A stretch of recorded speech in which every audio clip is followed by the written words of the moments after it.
আমার ভাইয়েরা, এজন্য রাষ্ট্রে যদি কল্যাণ পেতে হয়, জমিনে যদি কল্যাণ প্রয়োজন হয়, সমাজকে যদি সুরক্ষিত রাখতে হয়, সুশীতল ছায়াতলে নিয়ে আসতে হয়, তাহলে বলেন তো পৃথিবীর এই জমিনে সে আল্লাহর দেওয়া বিধান ব্যতীত মানব রচিত বিধান দিয়ে শান্তি পাওয়া যাবে নাকি? চিল্লা বলেন, শান্তি পাওয়া যাবে? কার্ল মার্ক্সের রাজনীতি, আব্রাহার রাজনীতি, ডেমোক্রেসির রাজনীতি, গণতন্ত্র দিয়ে বাংলাদেশে কোনোভাবে শান্তি পাওয়া যাবে?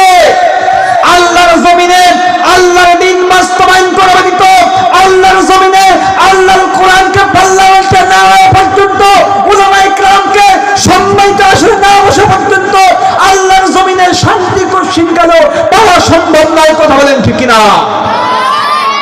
এজন্য আল্লাহর জমিনে আল্লাহর দ্বীন বাস্তবায়ন করার জন্য, আল্লাহর দ্বীন কায়েম করার জন্য, একামত দ্বীন কায়েম করার জন্য, একামত দ্বীন আন্দোলনের কর্মী যারা, কোরআনওয়ালা যারা, আলেমওয়ালা যারা, দাড়িওয়ালা যারা, টুপিওয়ালা যারা, এদেরকে সাপোর্ট দিয়ে সেই আসলে পার্লামেন্টে সংসদ সদস্য বানিয়ে সমাজের দুষ্কৃতী লোকদেরকে বসিয়ে দিয়ে উলামায়ে কেরামকে সুউচ্চ সম্মান দিয়ে সমাজের অপকর্ম সব দূরীভূত করতে হবে। কথা বলেন ঠিক কিনা?